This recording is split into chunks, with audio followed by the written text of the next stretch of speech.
How's it going? I'm Jared Gillis. Welcome to another All About RVs. Today I'm going to be sharing with you a tour that I took of a $2.4 million RV. The thing was amazing. So I want to share with you some of the features, some of the things that go into making an RV like this.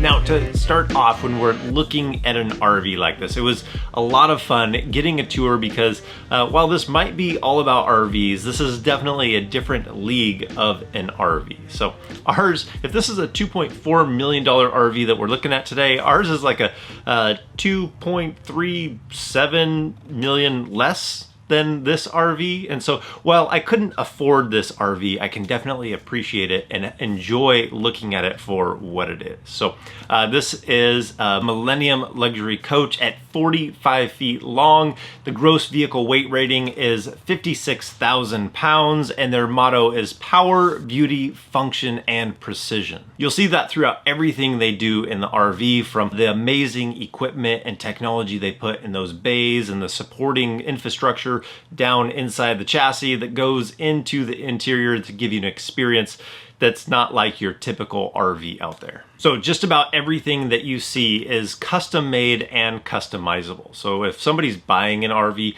they can literally choose exactly everything that they want to go inside of this RV. And so while the inside is definitely gonna stand out from your typical RV, let's look around the outside and look at some of the amazing pieces of technology that go into an RV like this. So in that first bay, we have storage. Of course, we would have these large, robust slide out trays that you can have for in that bay. And then next to it, we have a 55-inch TV that can slide out from that bay, and it's displaying the security cameras from around the RV. That center one in the TV screen is a bird's eye view of the RV. So they have so many cameras all around there, it's able to stitch together one of those bird's eye views that you're used to seeing in cars and in the newer trucks. They have that for this RV.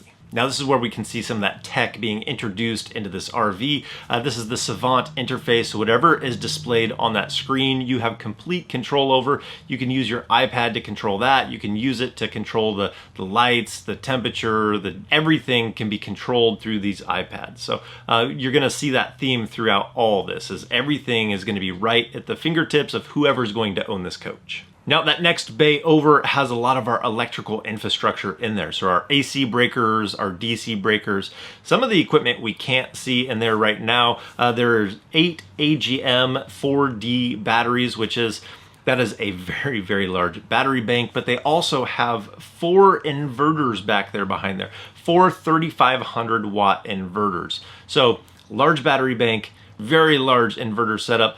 This thing is definitely set up on power, especially when we get to the generator on the other side. The next bay down the line is for cooking outside. This is where they have the grill that can slide right out. It could also be a tool bay if you wanted it to. Like I said, everything is customizable. So if you wanted a grill in this bay, you can have a grill. If you wanted a setup for your tools and toolboxes in there that can slide out, all that could be custom built for this RV. Now the last bay on this side before we get to the diesel engine has a pressure washer. That's not something that you see all the time on an RV, but it's a very impressive pressure washer for cleaning the RV. To keep this beautiful paint job looking sharp at all times, we put an onboard pressure washer. It is a 1400 PSI hot and cold pressure washer with 75-foot hose reel, and then of course a deionized rinse for that spot-free finish. Easily accessible to your whole house filters if you ever need to change those out. Pressure wand stores right on the door, closes right up. Nice finished look on the closeouts. Now, looking at the engine bay, they even try and pack some features into this. So you have your air hose for being able to have compressed air whenever you would need it. There's storage in the back there for extra belts or the jacks or anything like that that you would need for the RV. But even the engine bay is set up to deliver a healthy amount of power to the rest of the RV. It has 5 alternators on this engine. One is for the electric fans to be able to cool all this, one is for the chassis of the RV, and 2 are for the internal components inside of the RV. But if you think about that, if you lose that belt and you lose those alternators that are pumping out all of that power, you're gonna have a lot of systems that go down. But they even thought of that if that were to happen. If you were to break this belt, we put this feature in right here as a bypass switch. You can turn it, if you broke this belt, you don't have to worry about losing alternators. You just throw this switch down, fire up your generator. The generator will keep both the house and the chassis side of the coach alive until you get to a safe place to change that belt, get it repaired, or whatever you need to do. Now, moving around the side of the RV, we have those electric fans. That one of those alternators is dedicated to running those fans. I guess moving to these electric fans actually gained 50 horsepower in this setup. Now, moving to the next bay in the RV, it has a lot of the services needed for the RV. It's the water bay. So this is where your black tank and your gray tank, and you have your dump valves, which can be done remotely. You can actually do it from the inside of the RV once everything is connected outside. You can empty those tanks from the iPad on the inside of the RV if you wanted to or needed to. Also, the tank for the fresh water inside this RV is a stainless steel freshwater tank. That's not typical on most RVs. Moving on to the bay with the generator in it, I had mentioned it earlier. He referred to it as the Beast. Now, the generator is a 20,000 watt generator. That is more power than you could possibly use in one RV. This big boy is powerful enough that if you're dry camping and you're with a friend and his generator dies, we have a buddy plug that you can plug his coach into yours and run both coaches and not ever have to worry about any type of load management on either coach.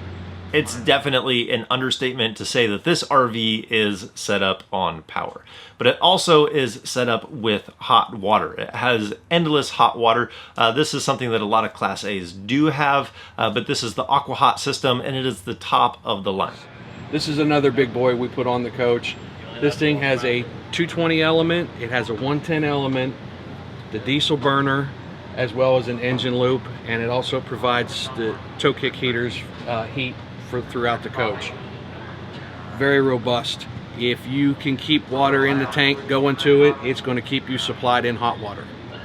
But the bay next to that is actually the brains of the coach. So all the high-end electronics, there's actually a Mac Mini in here, the Savant interface, your Lutron control. That's usually a system that's built for a home for controlling the lights and a lot of the smart features in a home. They actually designed it to be able to fit inside of this RV. They converted it to work in an RV instead. The other gear on that rack is the DVR system for the security cameras. I guess it can hold about 60 days worth for all of those cameras inside of the coach. Now, the next bay over, this is where you can have tools or storage, just more storage in there.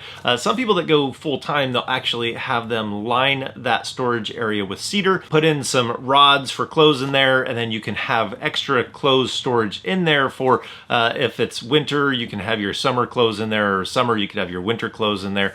So for those that are full time, you could have a cedar closet in there for your off-season clothes. Now, with all those features outside, let's take a look at the interior of what makes this a little bit different, because the inside is, like I said, 100% customizable. So the only thing that they don't do in-house are the countertops, and they have a company that comes into their specifications to do the granite countertops or the solid surfaces that they would like in that RV. But everything else you see in this coach, from the cabinets to the furniture, all that is crafted in-house by them. So if you wanted to change the fabric on the couch, or if you wanted to change the J-Lounge dinette that's in there for dining, you can have that customized to exactly what you want. So some of the things that we see on the inside, we have heated floors throughout. There's tile floors throughout this entire RV. It has a hard plumbed coffee pot. It has a locking dishwasher where you have to knock on the side to be able to open up the drawer for the dishwasher so it doesn't open while you drive. It has a stack washer and dryer. They have cabinets on the inside of the master bedroom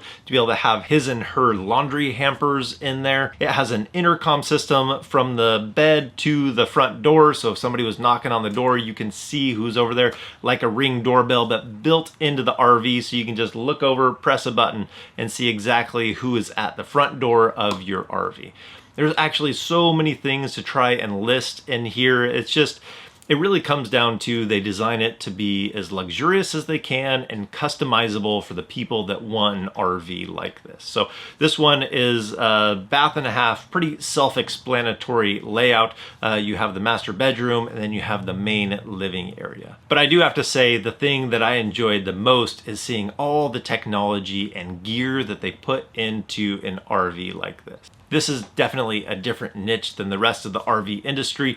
Rather than having just production and how fast can we get RVs out, this is much more on the service end of things and customizing it to what each customer would like. They said that they don't build two RVs identical. So if they're gonna build another one and a customer is wanting a similar layout, it will be a little bit different because they're gonna pick different colors and different items to go inside the RV to fit them specific. So they've never built two coaches identical, which is pretty impressive. So I think that's gonna do it for today. So if you like this tour, give it a thumbs up. If you wanna see more videos about RVing, hit that subscribe button. And if we don't see you on the road, hopefully we will see you next video.